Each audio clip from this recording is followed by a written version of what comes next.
A very good afternoon to our viewers and welcome to this session again of our live streaming of the 2019 Presidential and National Assembly elections in Namibia. My name is Taiwan Jabela and I am joined in the studio by my friend Denver Kisting.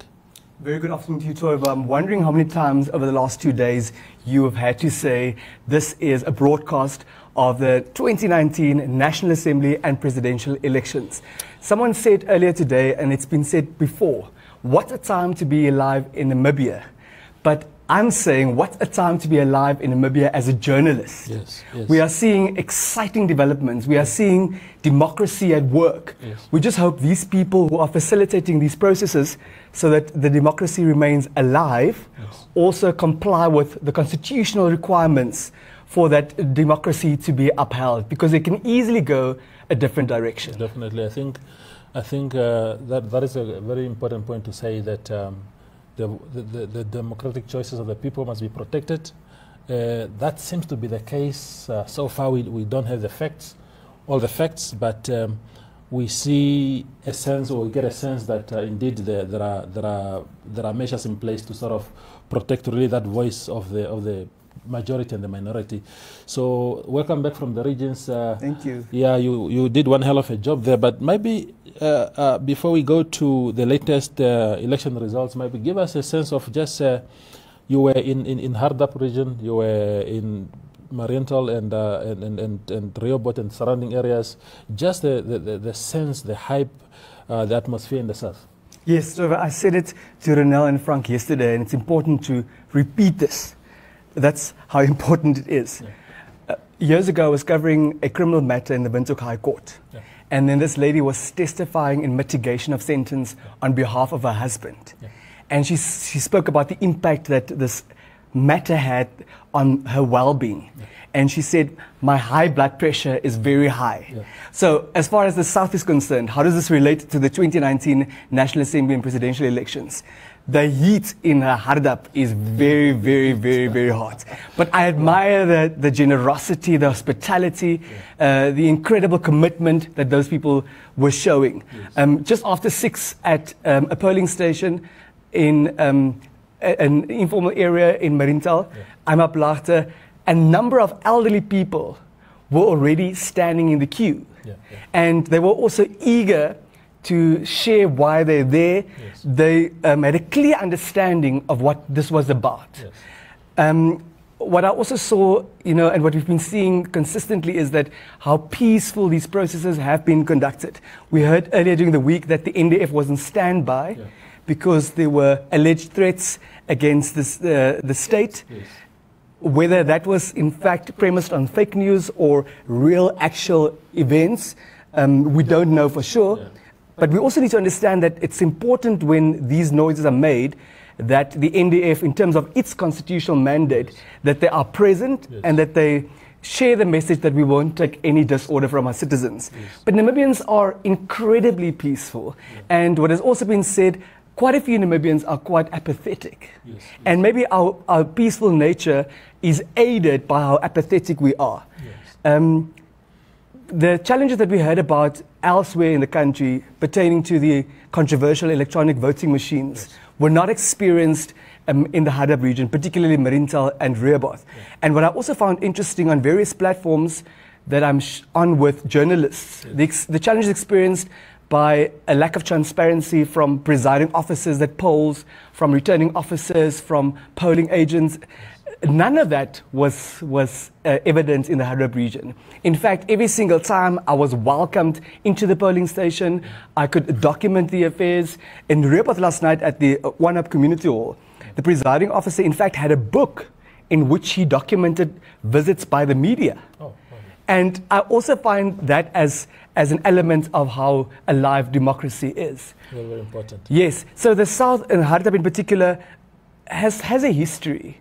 Yes. But I think everyone seems to be unsettled a bit by a number of new realities. Yes. So I'm wondering since this morning especially, and I also have to accept responsibility for it myself, whether we also inherently struggle to embrace change. Yes. Because it feels overwhelming, it feels different, fear of the unknown in particular. But we also know that sometimes change saves nations. Sometimes change saves lives. Sometimes change can save a crippling economy. Yes. Yeah. No. Thank you for that brief briefing. Denver, your region of assignment was or is the second lowest in terms of the population of registered voters. The Zambezi region being the least, having the least population, and yours with, I think, about 48,000 registered voters. So when you say that the process went smoothly, no one seemed to have been turned away for not voting on time, could it be then be attributed to the fact that maybe the population there also being small, it was also easy to manage by the ECN and others? I think that's one side of the coin. You know, if we have X number of registered voters per constituency, we need to make adequate provision in terms of personnel, in terms of equipment to deal with that number of voters that could turn up at polling stations within that constituency. So I don't know whether it's that simple to say because we have a low number of registered voters in this constituency, therefore we expect it to run smoothly necessarily. If you have a region where there is a higher number of voters, you must reasonably foresee that 100% of the registered voters in that constituency could potentially vote there. And what's a first for our country this year is that you could vote in a constituency different to the one that you registered in. So adequate provisions should have been made. But it's interesting that you're mentioning the Hardap about the second lowest in terms of the number of registered voters. I did an interview with the former Minister of Education, Arts and Culture, Katrina Hansi-Mauro, that we also broadcast yesterday. She says explicitly she returned home. Her vote needs to be one of the ones counted there. So I think that speaks to the loyalty of our people. That speaks to the loyalty of our people in terms of where we come from, where our roots lie, and what difference that makes in terms of the ultimate outcome. But you know, those are finer details that only emerge once one takes a closer look at the events.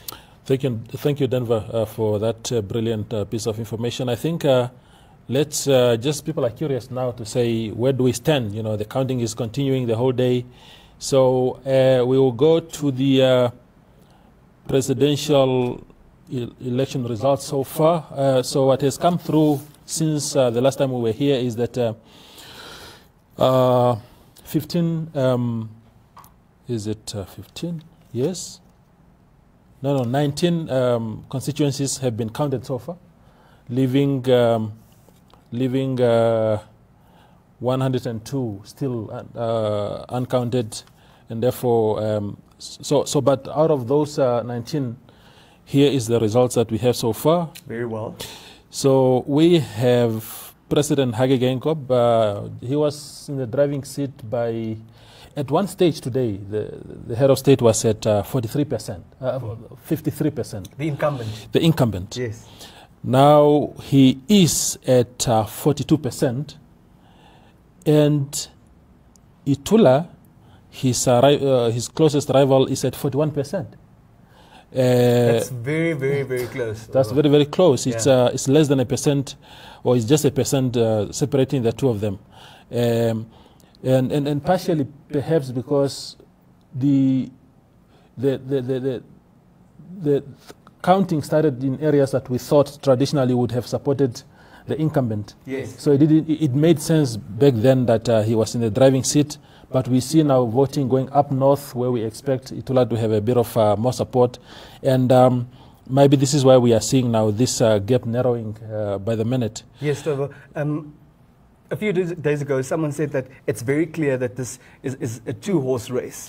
But I don't think we realized exactly what that would mean in practice. And my understanding is that quite a few Namibians seem to be overwhelmed. I will even go as far as saying that they seem to be in shock.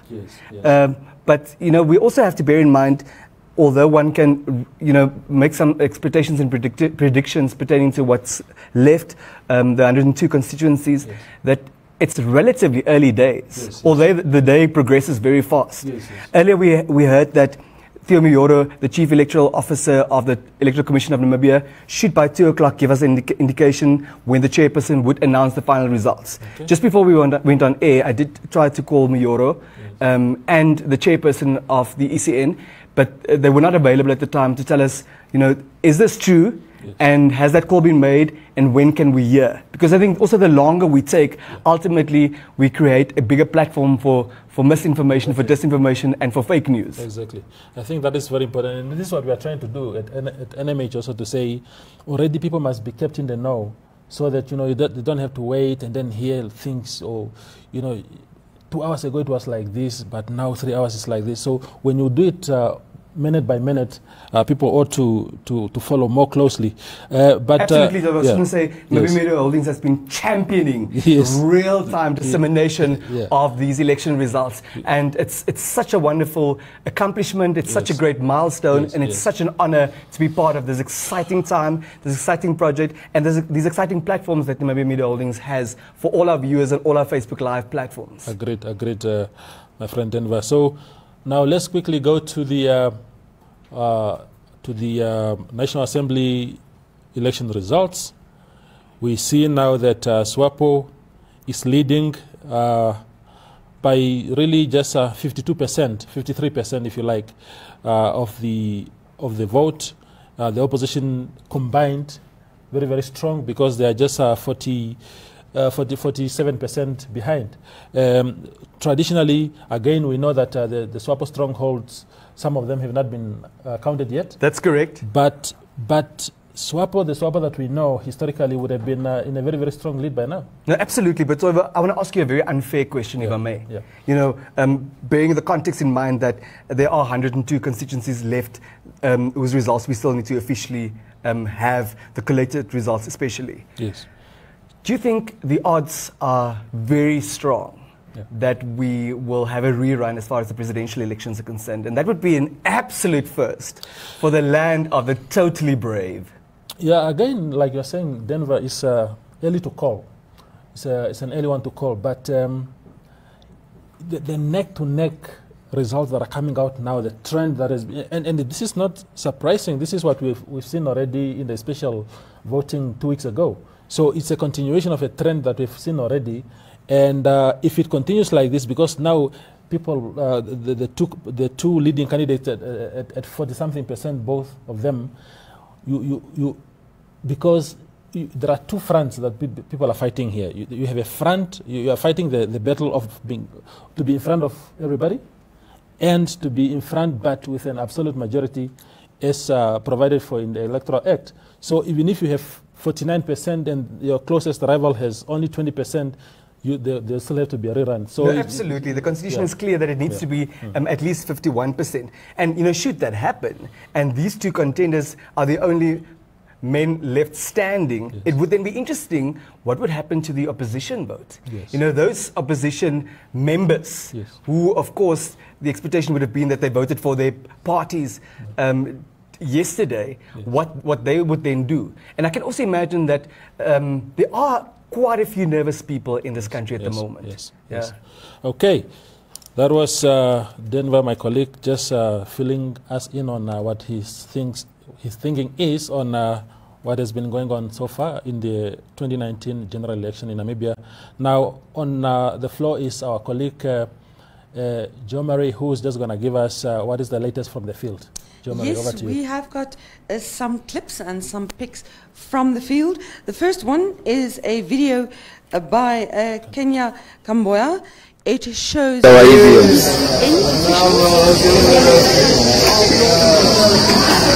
leaving with EVMs after the Rundu urban constituency elections were collated. And then I thought there was a... okay, let's just wait for this video to finish. Right, we have a picture here, a photograph that I've taken off a Nampa. Now, we heard yesterday the whole issue around the long queues, people's frustration, and this picture was posted by Nampa. They said that they took it while Nampol was called in to forcefully remove about 15 voters after 9 o'clock at the Fundano Pre-Primary School in Windhoek. Now, apparently, the voters rocked up after 9 o'clock, became very frustrated when they were not allowed to enter, and tried to damage the fence. And at that stage, Nampol had to step in.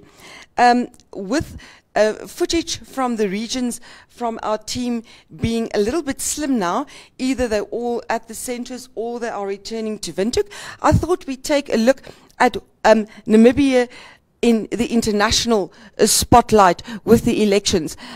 Now, this photograph was posted by AFP. There are a lot of photographs. I thought this one was particularly good, showing an informal settlement, etc. And then I looked at some of the headlines that Namibia received internationally around the election. The Voice of America reporting that Namibia votes as the ruling party faces unprecedented challenges. France 24 saying Namibia heads to the polls in unprecedented test for the ruling party. And Reuters, their angle was Namibia votes in tight contest clouded by economic crisis. Thank you very much, Jo Marie. Again, a very useful update, especially the international media, the way they are looking at our votes, and hopefully that message goes global, that our democracy is indeed alive. So thank you very much. Of course, very important there, because this is the international investor community also watching very keenly what is unfolding here in terms of policy space, etc. Agreed. Thank you very much, Jo Marie. But in the end, also a matter of perspective. Yes, yes. You know, it was interesting to hear what the different headlines were, yes, and what people prioritize in terms of their views of what's unfolding here in the land of the brave. Agreed, agreed. So we have a Skype conversation lined up now with our colleague Eleni Nanjato, who is in the north right now. Eleni, good afternoon. Hi, Good afternoon, Taiwo. How are you?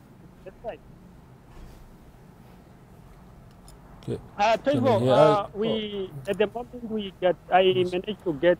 Just like yeah. Okay.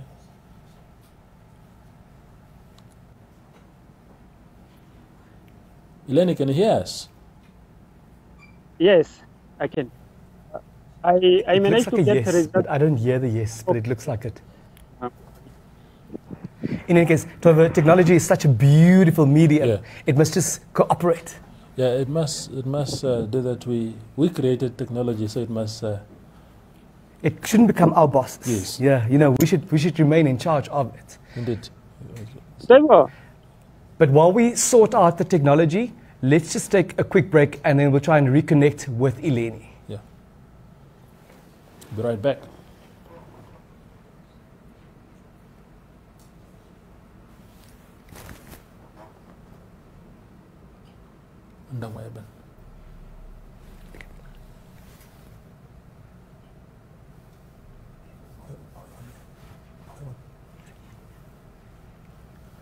Okay, well. so Denver, just maybe get us through the results that we have on the screen right now. Yes, let's take a look at the Ondangwa urban constituency.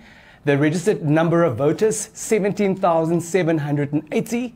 A voter turnout, and that addresses the concerns around apathy. I'm very delighted to announce that 81.8%. As far as the political parties are concerned pertaining to the National Assembly, let's take a look at the Popular Democratic Movement, 4,900 votes. The Rally for Democracy in Progress, 173 votes. Republican Party, 475. The oldest party of Namibia, SWANU, 78. The current ruling party, 7,760. UDF, 115. And WRP, 51. As far as the other parties are concerned, APP, well, 479. CDB, 90. COD, Toivo, 59. RPM, 355 votes. NEFF, 445. NPF, 67. NDP, it looks like 130. and Nudo 76. So the results are trickling in. More information is becoming available. We're sharing it with our viewers on all our Facebook Live platforms, real time, as the news happens and unfolds. I think the biggest surprise there for me, Denver, is our PDM. 4,000 votes in Ondangwa Eben. That is a huge number for a party that doesn't really enjoy so much support that side. We should stop alleging that we have seen everything, because minute by minute we see something completely different, something completely new. I wonder how many surprises can we actually deal with, Toba? The nation can't deal. I don't know whether you can. Well, I can't absorb what's happening at the moment, but I think as time goes, we'll get used to these shocks. Yes. And just see what will happen. But really, that's huge. I can also imagine that these shocks that you're referring to, and that the nation needs to absorb, that the powers that be, they will take their shocks to the court. Yes. I don't think we've seen the end of late night court sessions. I swear, this is the first of its kind. So we'll take a short break right now and be back very soon.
Welcome back.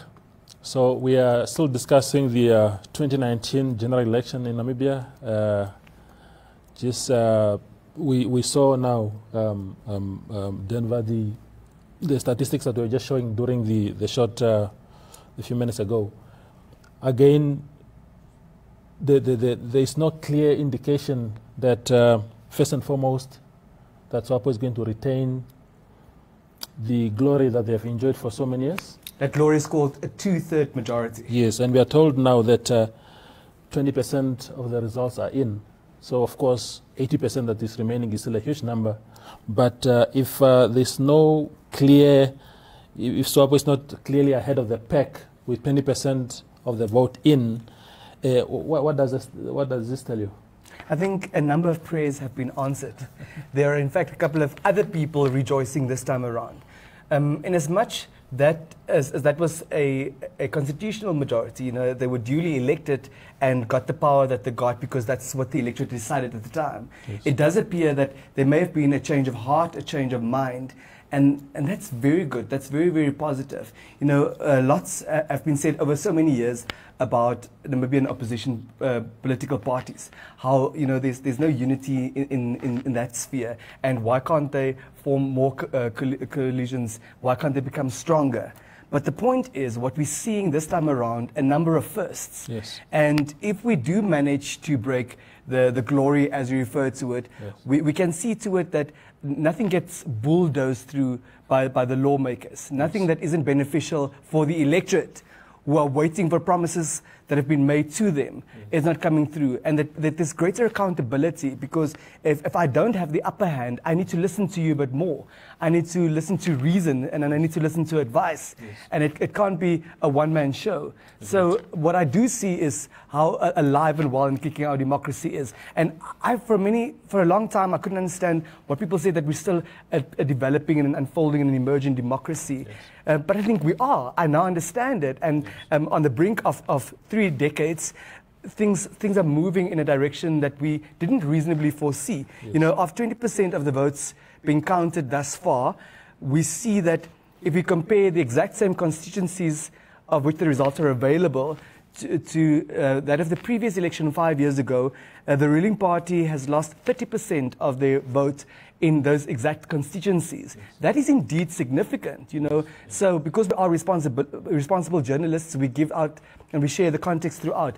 But it's also important to see this is what we're observing thus far. Yes. And is this the trend that we can expect for the rest of the constituencies, or might there be a lot more surprises lined up for us? Yes, yes. Okay, so in that case then, Denver, let's look at the numbers again as they come in. We'll just go to the general election screen that will be screening both presidential and National Assembly elections. We see now that SWAPO is at 51%. They were leading by 54% just a few minutes ago. Yes. Now it's at only 51%. PDM, of course, right behind, of course, by a distance, but still a good number for them by their standards. And LPM, the new baby on the block, also just third, trying to get double digits maybe for the first time in the election. So that is really how it's going. And at the bottom we see the Workers' Revolutionary Party there, which is currently in Parliament, not really making strides this time around. We know that one of the strategies that they used in 2014 was to sort of get in their bloc the frustrated former Kufut fighters and all these guys, to lure them to them. Exactly. Yeah. They are credited. Those guys are credited with boosting the numbers of this party, but now they really are struggling. 784 votes only so far. That's not very good. No, not too many votes. But we also need to bear in mind is that, for me, it's not about winning or losing. It's about what it means to keep the democracy alive. Yes. So if a new kid on the block like the Landless People's Movement manages to score 1 or 2 seats in Parliament, that already means that there's an additional voice. Yes. There's a voice that wasn't heard before in that version. Yes. Because, criticism against such a party is also that it emanated from frustrated members of the ruling party. Yes. But so the positioning of a voice that we may have been accustomed to in the past Yes. is now important because there has been a shift. Yes. And that voice needs to be heard. And the electorate also needs to be represented as far as those interests are concerned. I agree. And then let's look at the presidential vote. Denver, just on our screen. Again, the top two candidates just a percentage apart. President Geingob at 41% and Dr. Itula at 40%. Again, is this is this what we sort of anticipated, or are we shocked? Because there's been a lot of talks that this election already before it took place that there could be some surprises. But is this the kind of stuff that we were anticipating? No, Toivo, what fascinates me as far as fake news is concerned, I saw a thread earlier where this person purported to be Itula's yes. name was saved under Dr. Itula on the screen and already sharing a celebratory message yes. with the electorate. Yes. Namibians are very interesting people. Yes. What we devote the resource of time to. Yes. Instead of making sure that we tune into credible platforms such as that of Namibia Media Holdings, all our Facebook Live platforms, people actually invest time and energy yes. and intellectual capacity to yes. come up with fake news. Yes, yes. So it obviously makes our responsibility so much more intense. But these platforms are available where you can check real news, and we should teach our people how to discern the mice from the men. Yeah. Whether this is a trend and whether this is what we can expect, the narrow margin between the top two dogs, yes. Is yet to be seen. There's still a possibility that the incumbent can be the president-elect yes. by tomorrow yes. and eventually have his second term. Yes. I can also imagine that there's a lot at stake. Yes. And there's a lot that needs to be considered. It's not me and you, Toivo, if we're vying for Journalist of the Year position, and it's a close call between the two. And I can tell you, Toivo, you know what? We're friends, yes. and you can have it. I'll stay back. But if I have people that I'm accountable to, yes. I need to explain to them. I can't just say that Toivo and I are friends, and therefore I'm stepping away so that he gets a chance. Yes. So I'm wondering what is going through the minds of the powers that be. Where are they watching these results unfold? What are the conversations? Yes.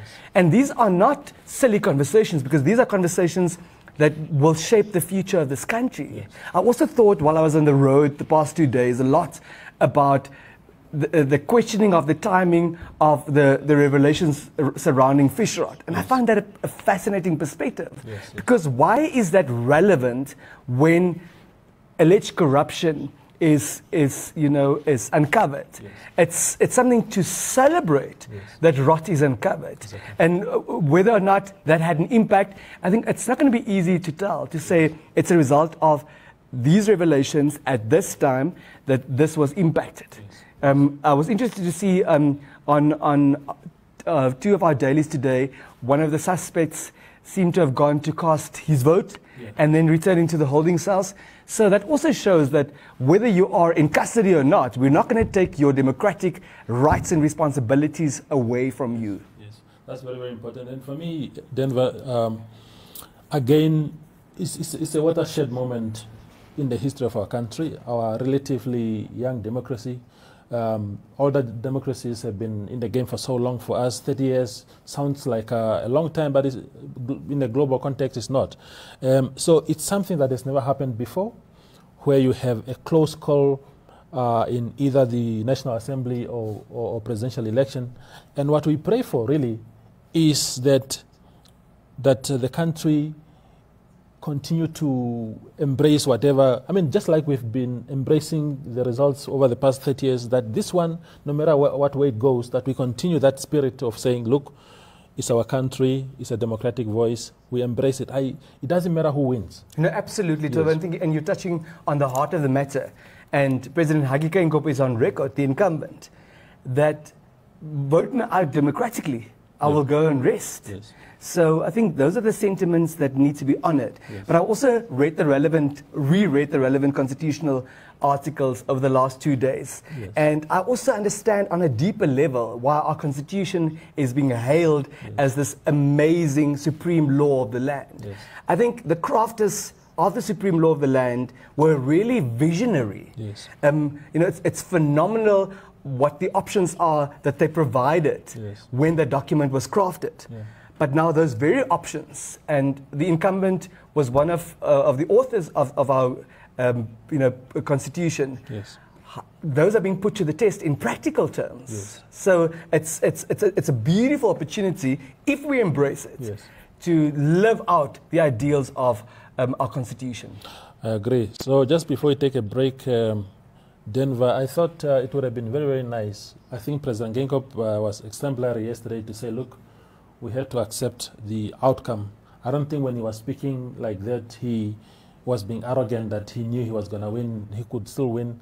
But it would have been nice also for other candidates to come out and say, look, we have now made this bed, we must sleep in it, whatever the outcome. So you want that reconciliatory message coming from all candidates and not only the president, because the losers could be someone else. And we want that someone else to also come out and say, look, to my supporters, to my sympathizers, if this is the outcome and we are confident of the process that through which we went, that we accept that. No, absolutely. Yeah, And yeah. there's another level. It's one thing to say that we trust the integrity of the process, and therefore we urge our supporters and our sympathizers and our members to remain calm and to embrace it. But what we also saw over the last couple of weeks is we are a country, where the rule of law is sufficiently respected. Yes. So we must also inform the electorate that if we are dissatisfied with the way things were done, with the way the results look, there are platforms provided for by that very constitution that we can resort to make sure that we challenge results, that we challenge processes. But we also, substance over form in law is also very important. We also shouldn't take our electorate for a ride. Yes. And it's also important, what we gathered from the court this past week is that these decisions need to be well thought through. Yes. Because you're setting the example. Yes, you're a human being like I am, but if you want to assume the highest office in the country, you do have a responsibility to live out the values and ideals of that constitution that you claim to honor. I agree. So that is Denver just giving us a bit of perspectives in what is likely to happen and how we must handle situations that are likely to emerge out of this process. We'll take you to some statistics now, and it looks like, for me personally, this will be my last session for the day. I know that Denver, you are going to the Electoral Commission of Namibia now to update us with what is happening there. So please. Don't drop the ball now. You've been doing a brilliant job, and we hope that you continue. I'm committed to not dropping the ball. Yeah. I think we also need to go on record that we'll inform our viewers about the events as they unfold, whether that means over the weekend, whether that means late at night. So make sure that you share these live broadcasts. Make sure that you stay tuned in. Make sure that you have sufficient data not to miss out on important information. So I'll be crossing over to the ECN in a bit, and whatever unfolds there that I believe you should know about will be communicated to you. Toivo, it's been a great delight and pleasure. Yeah, thank you very much, my friend. Our colleagues, Joe Murray and Ashley, will be taking over now from in a few minutes, and they will give you exactly the same kind of information that we've been providing so far. Very well. Let's take a look at the numbers. Now, it is a numbers game. Yes, and these numbers, for those who don't enjoy number crunching, these are very interesting.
Welcome back, viewers.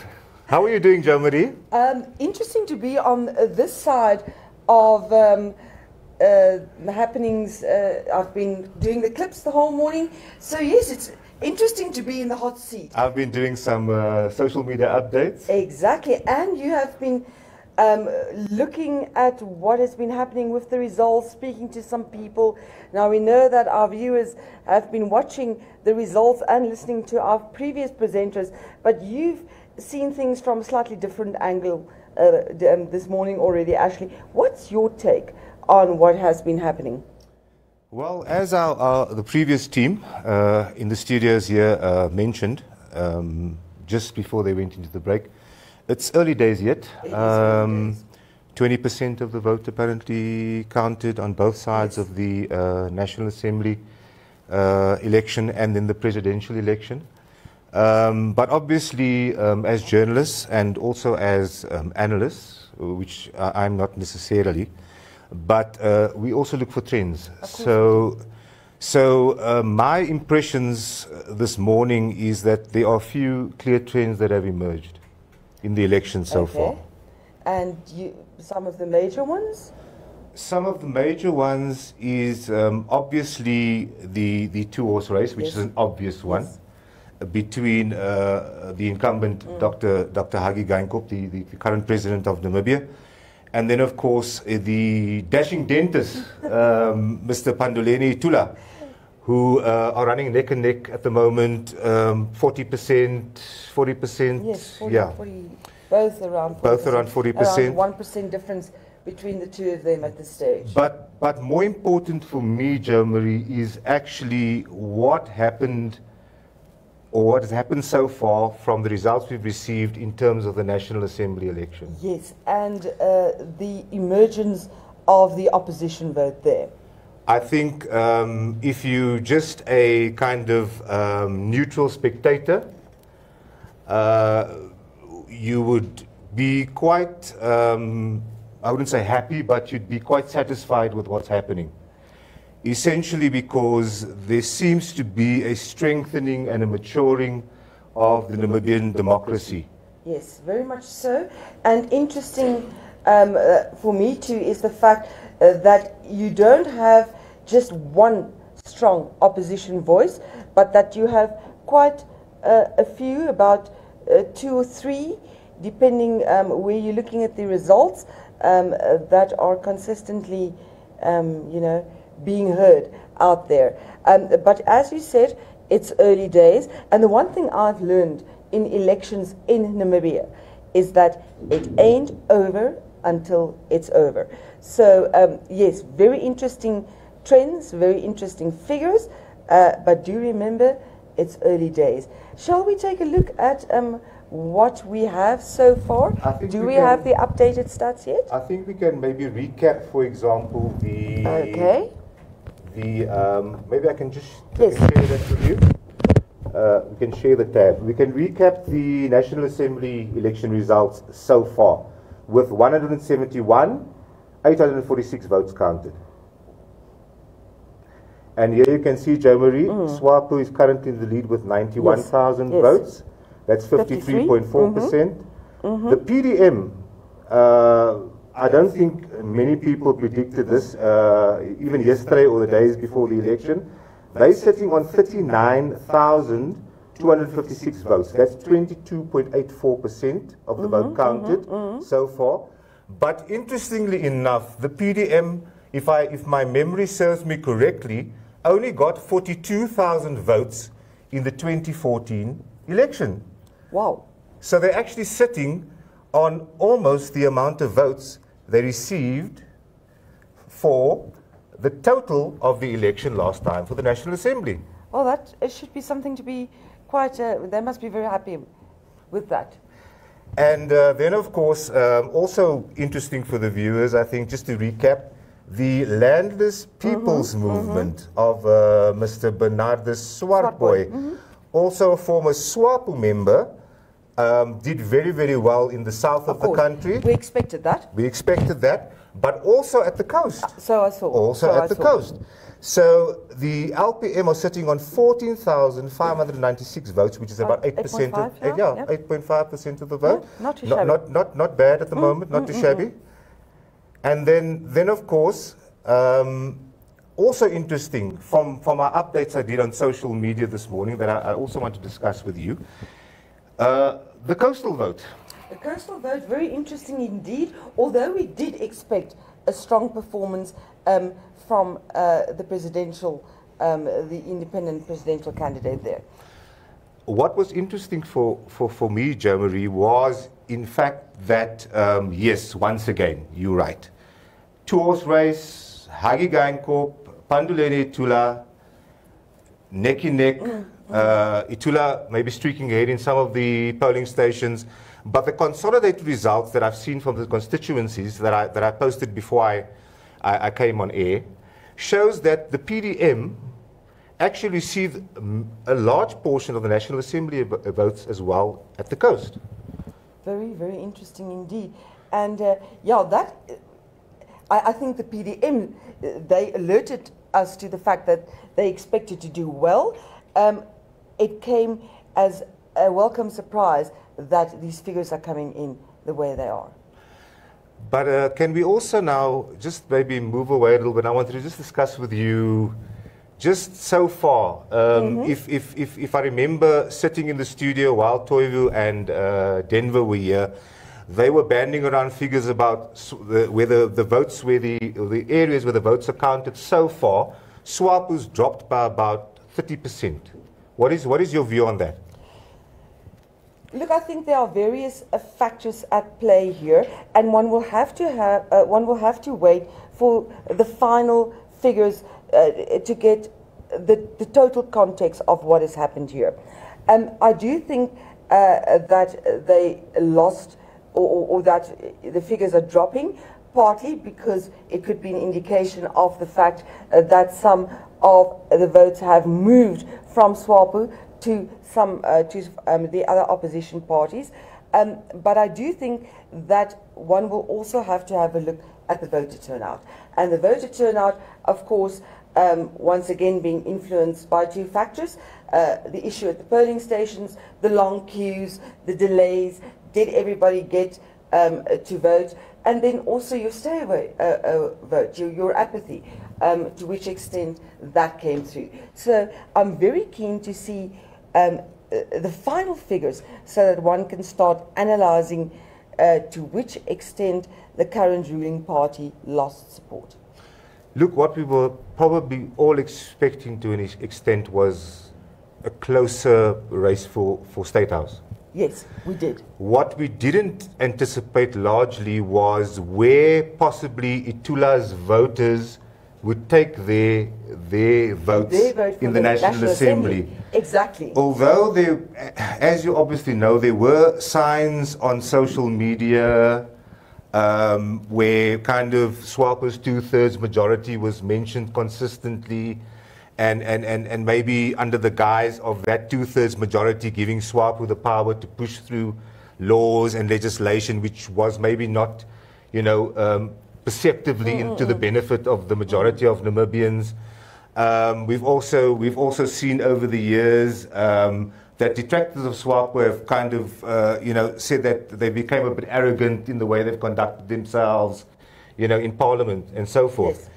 Yes.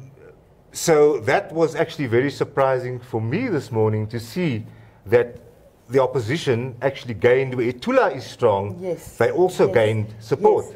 And I think what the general expectation was that seeing that Itula technically still is a member of SWAPO, that the expectation was that even though you might support Itula for president, you would still that the National Assembly vote would go to SWAPO. And now that hasn't happened in the results we have so far. And that's a very interesting development. Very, very interesting. We're going to take a short break for some statistics.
Namibia's next president.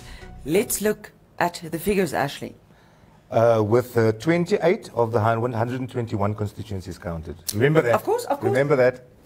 Early days. Very early days. Okay, so these are the figures that we have at the moment. Shows that the incumbent president, Geingob, stands at 101,000 votes. So we're talking about 45% of the votes he has at the moment. And then Itula, the independent candidate, Panduleni Itula, currently at about 39%. Now, this is exactly what we've been talking about, Ashley. It is very early days. We've got very few results, relatively spoken. We remember when the previous presenters were here, yes, then Geingob and Itula were literally less than 1% from each other. Yeah. Now, Geingob has moved again. He's nearly at 45%, while Itula at about 39%. So very important to just keep in mind that these figures and percentages will keep shifting, and it's very important to just bear in mind that we need the final figures. It's always good to be sober about these things. Very sober. But what I can say is that Itula has already got almost twice as many votes as McHenry Vanaani had in the last presidential vote, and he ended second to Geingob. So, undisputed that Panduleni Itula has some serious weight in the country. People, obviously, he's a very popular, possible leader for the people. His message was heard, and yeah, popular candidate. Very interesting trend in that respect, Ashley. And enjoying some good support in the SWAPO stronghold. Yes, yes. Which, yeah, I expected it in some of them. I was surprised at some of the others. We'll get to Windhoek later, we'll get to Windhoek later. Some serious stats coming from there. Good stuff still on its way there. Then also looking at Vanaani and Swartboy, once again bearing in mind that we have 20% of the votes counted. Vanaani is standing at about 6.2% of the vote, while Swartboy pulling just under 5% of the vote currently. So, yeah. That's good. We'll get back to that, Joe. We are going to get a Skype call from Kenya. And good day, Kenya. How are you? Hi, Kenya. How are you? Oh, fantastic this side, man. How are you? Still hard at work in the field? Yes, there's no resting for this election. It's very tough. It's very, very tough. This side and your side. So tell us, where are you at the moment and what's going on around you? I can't hear. Tell us where you are at the moment and what's going on around you. Can you hear us, Kenya? There seems to be a problem with Kenya. Okay, we're going to try and get him back on the there. line, definitely. I think we need to speak to him. Of course, he's got very interesting insights there. From the Kavango regions. In a key area. So, yes, we will work with that and report back as soon as we have it. Until then, can we have a quick stats break?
And welcome back to everyone.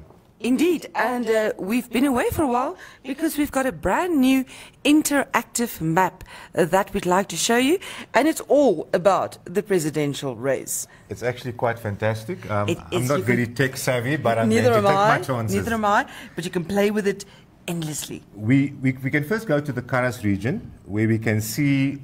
Maybe I can just make that a bit bigger for the viewers. Yes. And in the Karas region, there were registered voters, 53,000 Okay. voters. Right. 2 of the 7 constituencies, Jai, have been counted. Have been counted. The total votes counted is 16,500 more or less. 31%. Turnout.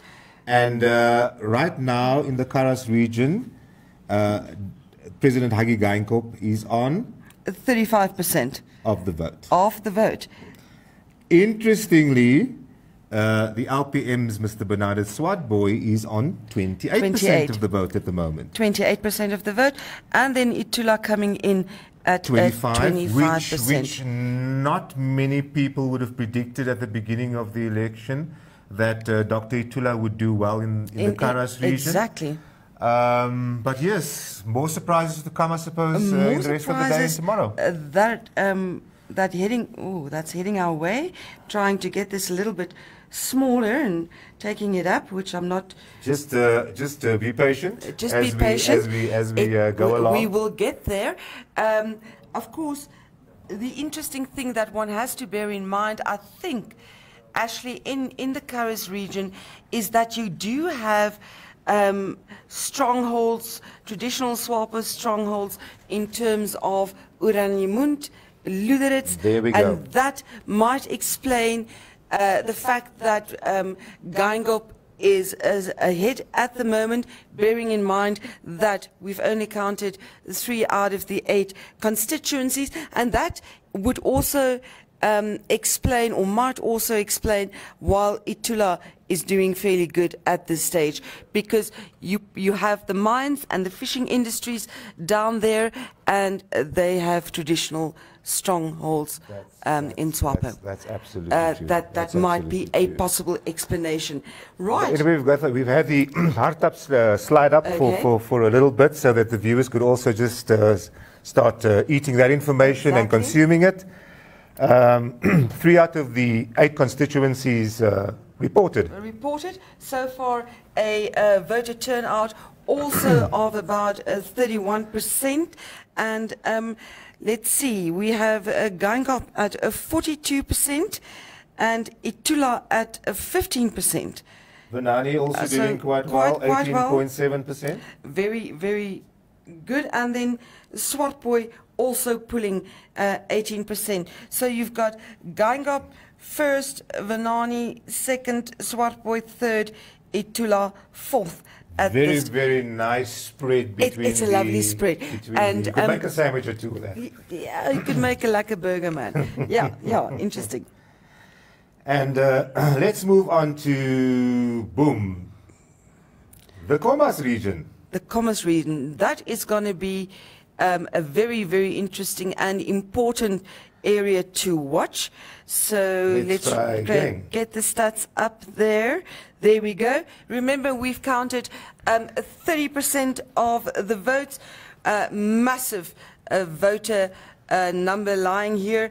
A possible or registered voters coming in at about 258,000. And the total votes counted so far only 70,000, just a bit more than 70,000. 70,000. So there's a massive potential count still that we need to Potentially maybe another 150, 40, Yeah. depending on turnout. Indeed. So what the stats so far are showing us is that Itula has got an absolute massive support of nearly 54%. Geingob coming in second at nearly 33%. But it is early days in this region, but Itula should be very satisfied with the numbers so far. Two very clear front runners. Yes, by far. Also shows you why the national statistic is where it is at the moment. What I also noticed before we came into the studio was from Windhoek, and I was going to discuss this with you later, quite an impressive showing in some of the Windhoek constituencies by the opposition. Once again, where Tula is strong. No, where Tula is strong. There's going to be so much food for thought once we have all the numbers in. And I think this election and what has happened here, an absolute blueprint for developments in the future. Very interesting trends, behavior we haven't expected and haven't seen before. Then, of course, if we move along a little bit and, yeah, be patient. Be We're patient. going to get there eventually. Let's move to the Erongo region. Interesting because all the constituencies have been counted. We've got 7 out of 7. So we had 113, about 114,000 registered voters here, and total votes counted, that means all the votes counted, was just under 50,500. As far as I'm concerned, a disappointing turnout there. Shockingly low. We've got a 44% voter turnout there, which I hope isn't indicative of the rest of the country. That would be extremely. Which also shows that there is also a degree of apathy, a massive degree of apathy that also played a role in this election. You know, I really, my gut instinct tells me that you should not underestimate the apathy in this election, irregardless of the fact that there was this huge enthusiasm around the opposition. Yes, there were delays at the polls. Yes, there were problems with some of the EVMs. But I think one should not disregard the fact that Namibians just sort of were, you know, what does it matter? Also, Jamari fishing country. We know what's happening in the court. Absolutely. We know what's happening in the court today. With the corruption case against the former ministers and some other people that have been implicated, innocent until proven guilty, but also public perception may have played a role. I'm not sure. Massive perception, and I think with apathy, it's not just a case of people not being willing to go and stand in the queues and going through the registration process. I really think that it's Namibians that feel.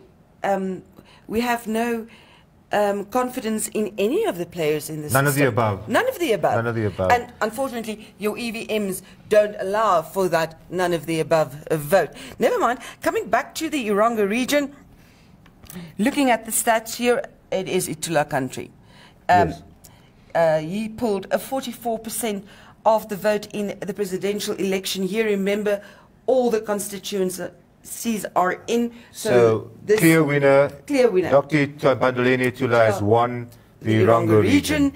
Geingob coming in at 37%, and then Venani, the closest to them, with about 6.3% of the vote.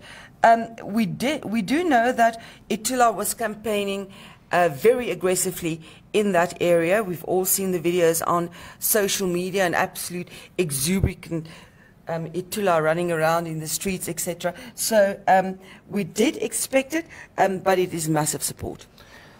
And there's nothing happening so far. We hope that the ECN will speed up the process. I'm sure everybody is excited to see what's happening in Ozinjupa. And we have some results in Omaheke. 2 out of 7. Yeah, good start, but we need to speed up a little bit.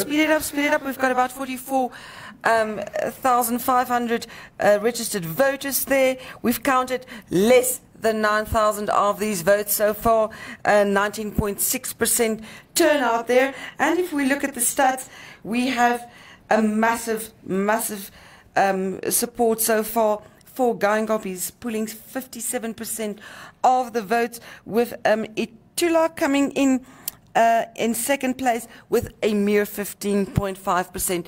So Yes, early days, but good news for the incumbent president. Absolutely. From the Omaheke region. Absolutely. So far. Cattle country. Cattle country, Guyngop country. There we have it. Right, if we can... or Jean-Marie, is I it think time? That was a lot to digest. Yes, one can... Maybe we should just go for a short stats break, and then we'll inform the viewers a bit more after that.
machine was freezing also.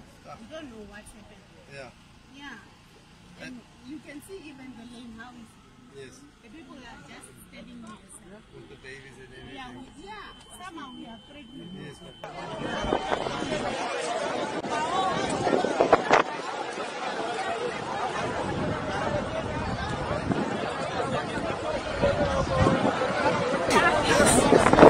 But you guys didn't vote, I can see. No, we're going. We must. That's why we're encouraging the other people to vote. Are you sure? So, ma'am, So what happened now to IUM? The idiots are not working there. at IUM, Even this one, it was stuck. Things are stopping stuck. here. Yeah, it was out of the Now, ma'am, do you also think now, like Itula was trying to challenge the EVM, so we go back to paper. Do you think it would have been better? Yeah. We think maybe this time we are done already. Because our machine was when the machine start having some most of connection. Yes. Seriously? Yeah. Did they say so? Yes. We didn't trust it. Yeah. And the other Indian, it was even disappeared. Yeah. Maybe your vote. And now they come back. They get Now we are not now we are afraid. Later they say your vote fell off the trailer. Yes, they did. And what kind of change do you think your vote can bring? We think maybe they will go and give us a rent, electricity like us. We are working here. We have been here from 5, but we are sitting next to the Taka there. Yeah. Especially now we are just on top of the We are tired of corruption. Tired of corruption? Oh. And it, yeah? My brother, we want to change, man. Namibia is a good country. We have a lot of things here, man, but we're just suffering. We are just suffering. It just must check our economy. But the problem, okay, we are trying to vote to get a new president, Dr. Pandremi Tula. So maybe we can change the country. And the other thing you can see, we're hitting the vote. We have a lot of people. They check the press how it's looking, smell. At least they're supposed to clean it. So that I can say something. Tomorrow I can say something. I want something. Yes. I want this one. And you want your voice yes, to be I have a right because I want. My message to the people out there, just like to tell them, oh guys, those who are still at home, those who are saying, no, me, I'm not gonna vote or what, you are wasting your time. You know, one day you would like something, and now you see that something is not happening. It's because you did not vote. Yeah. So get out of the house, get out of the bed, wherever you are, go at the polling station, stand in that queue no matter what happens, and vote. Your vote counts. It's very important. No, but thank you very much and all the best. And thank you for your commitment to democracy. Yeah.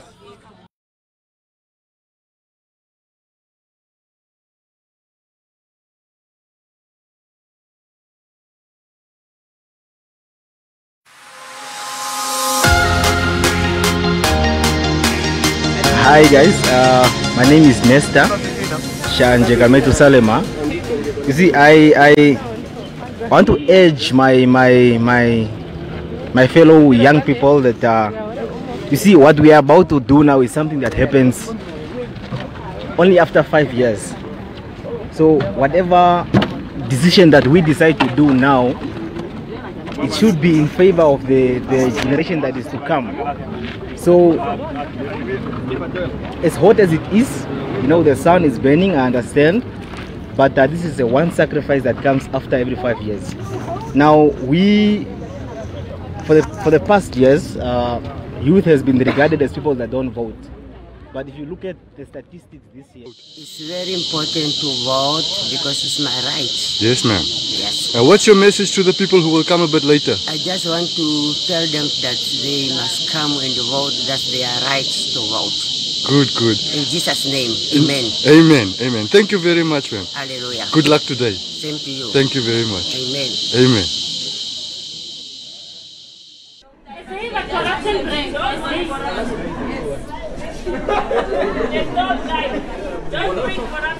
Está ahí llena. Police is here on Feronsehel. I'll see you Feronsehel. I'll see you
in the sun, standing in the sun, and the machine was freezing also. We don't know what's happened. Yeah.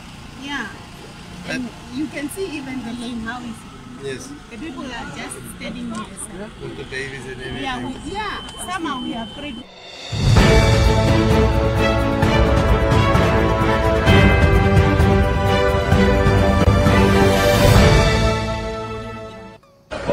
Welcome back, and joining us for this session, Frank Stefan, editor of Allgemeine Zeitung.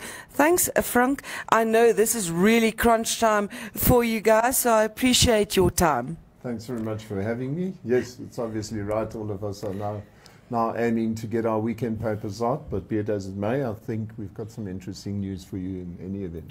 We do indeed. Now, our man in the south, Denver Kissing, he returned to Windhoek earlier today.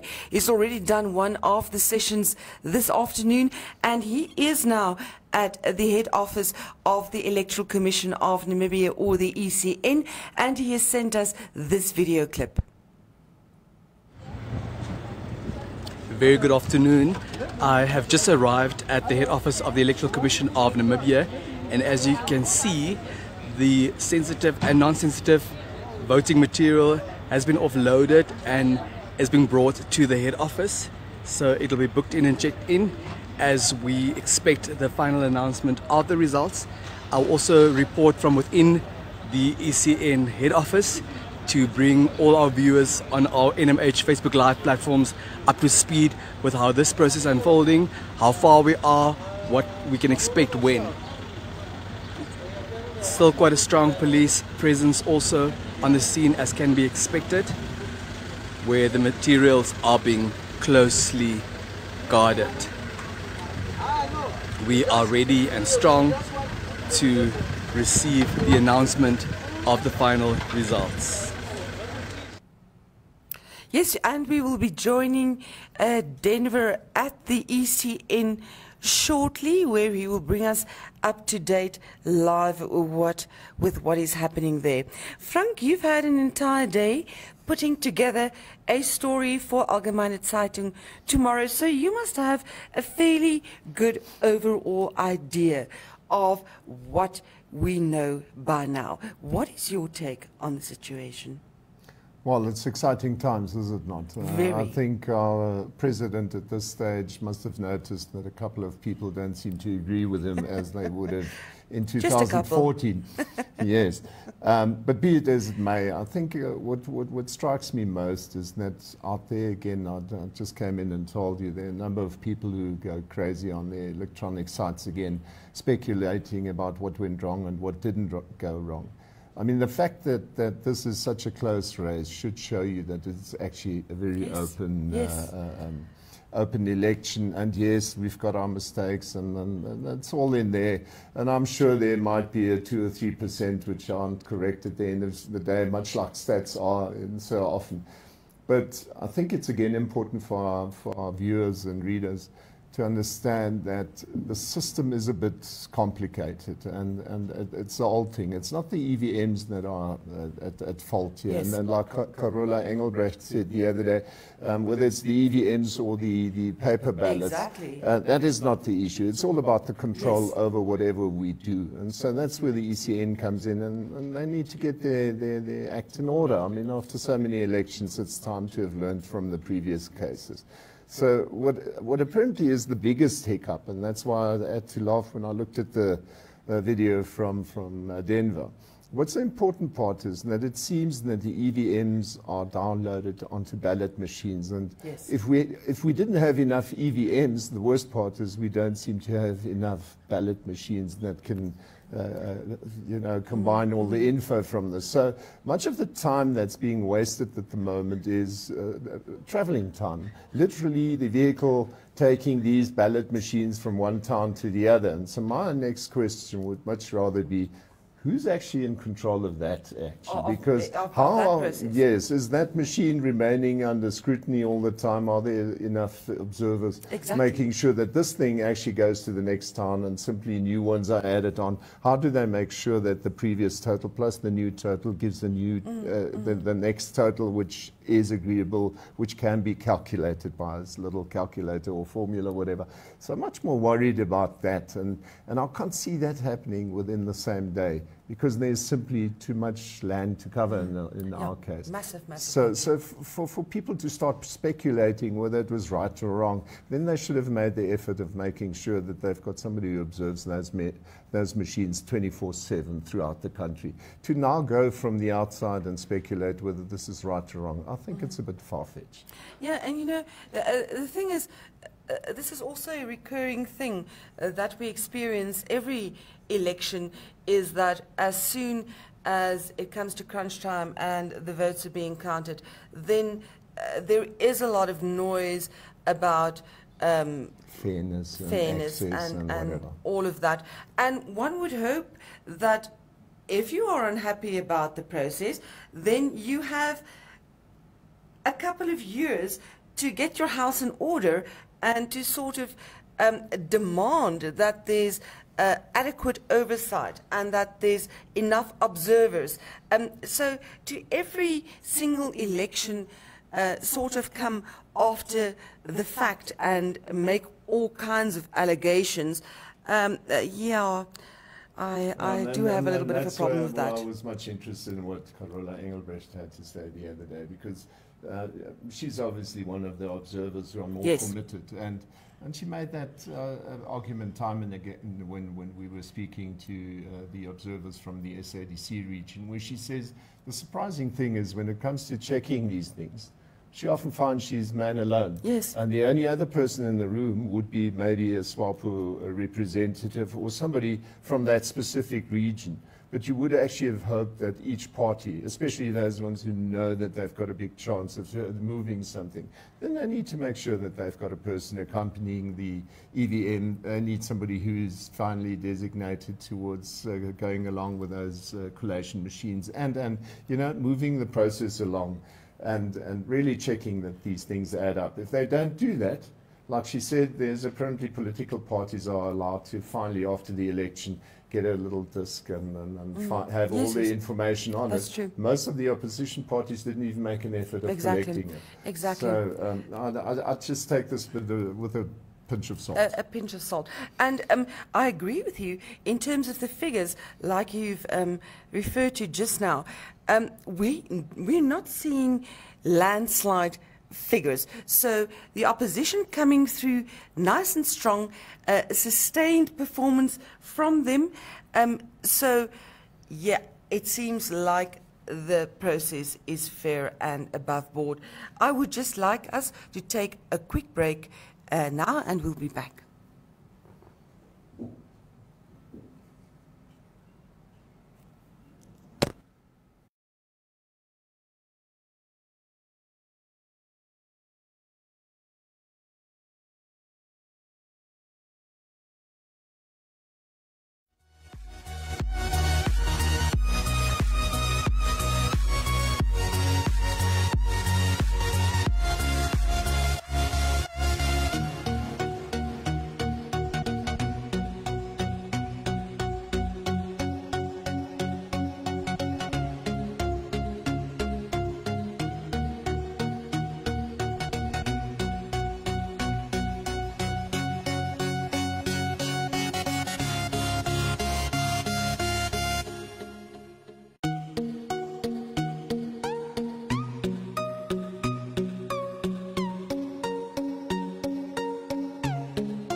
Hi, we're back.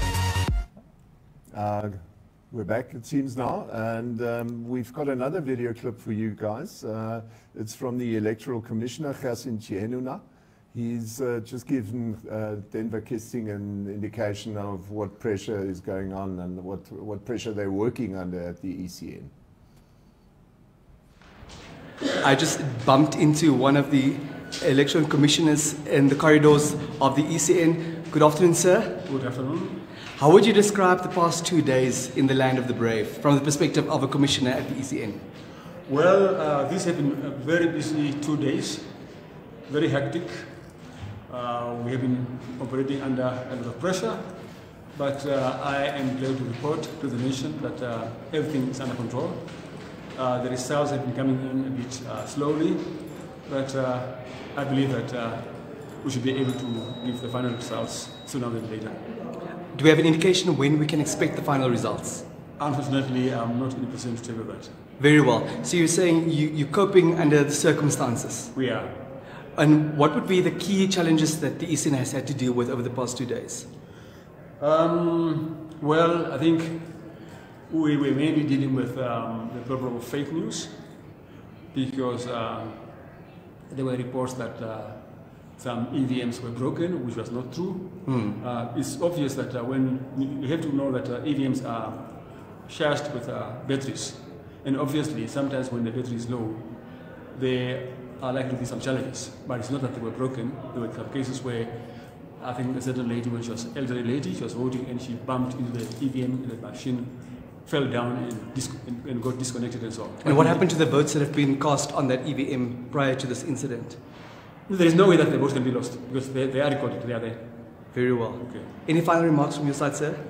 Well, I think the nation should just wait patiently. We have proven that we've been running a very transparent and credible electoral process. And as I was saying, soon or rather than later, we should be able to report back to the nation. Thank you. Thank you very much, sir. That was Denver Kisting at the ECN. We also have Denver live now via Skype from the ECN. Hi, Denver, can you hear us? Good afternoon, Joe, and a very good afternoon to you, Frank. Hi, there you are. Denver, you've sent us some interesting clips already, but can you describe us the mood currently at the ECN?